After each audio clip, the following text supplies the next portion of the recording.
All right, I'm creating this video in my car because my family's still sleeping.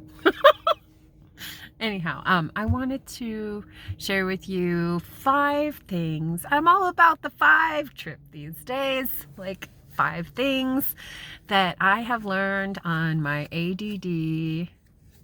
I've heard 2 different ways to say it. It's ADD-H or ADHD journey. Because I have been diagnosed by a psychiatrist. I was self-diagnosed for many years. I remember I was talking to my dad about it because he has a degree in psychology from USC.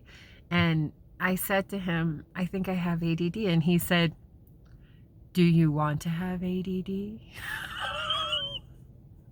That's how a lot of our conversations went. He loves Star Wars. And he's like, if you want to have ADD, then there you go. So anyhow, that was the end of that conversation. But as I've come to learn more about ADD and how my mind works, I've learned a lot of different coping mechanisms, and it's helped me to be nicer to myself because I was really hard on myself for a long time, and I'm trying to practice more self-love and self-care. And so, all right, number 1, be mindful of your actions. Mindfulness is amazing. And that takes us right into number 2, which is slow down.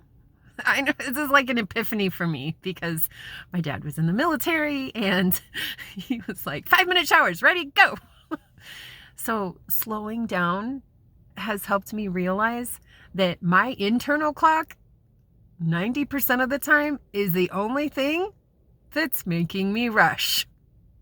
No one else around me. It's not a schedule, That's why I love working for Instacart and doing these side gigs, because there's not, yes, you want to get the people their groceries as quickly as possible, but I don't have a boss saying, hey, you have to be here by 8 o'clock or whatever.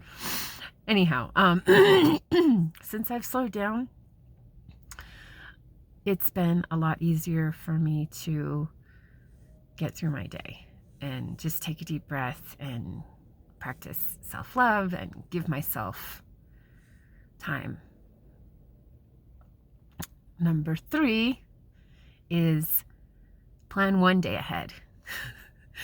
I was trying to do like weekly meal prep and, planning out my meals and whatnot, and that was too much.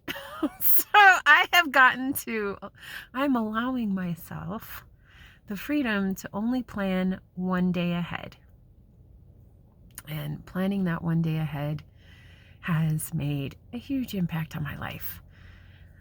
Before I go to bed at night, I take out my journal or a notebook, and I'll write down what my next day is going to look like, or I'll shoot myself an email and have a pretty clear idea of what I'm going to do the next day. I love Jen Riday, and she has inspired me with all the women she has interviewed. It's called Vibrant Happy Women. It's an amazing podcast.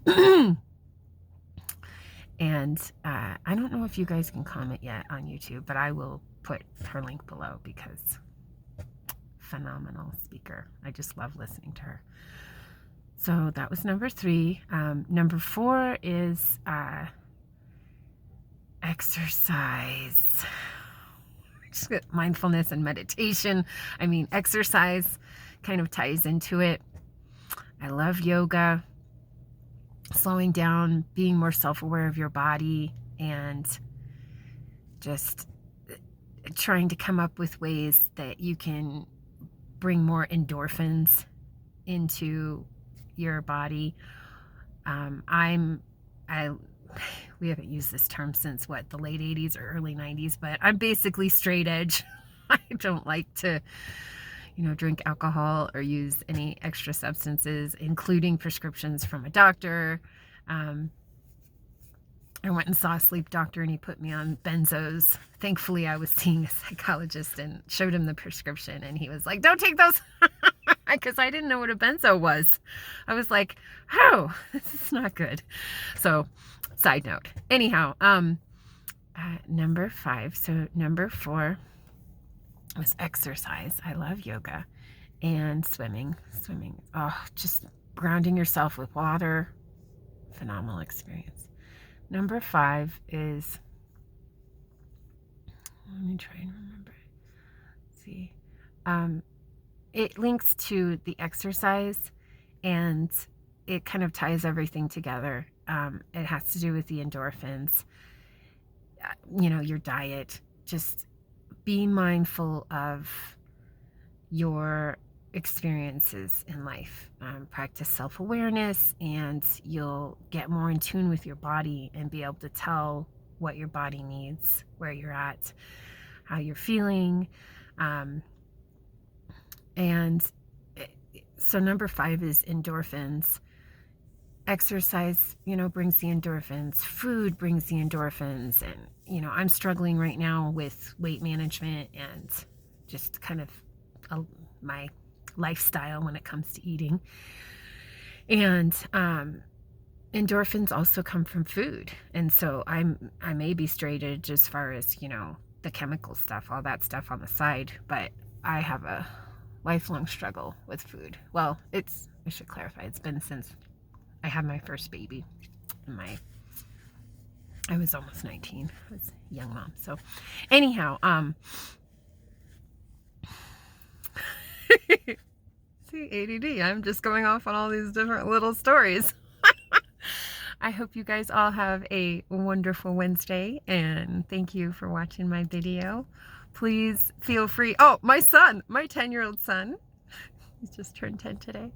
He told me, you got to say, click like and subscribe, Mom. He has a really cute channel. We don't have that many videos up there, but we're working on it. It's called Greg's World. Feel free to check that out. And I hope you all have a wonderful Wednesday, and the holidays are treating you really well. Thank you so much for watching.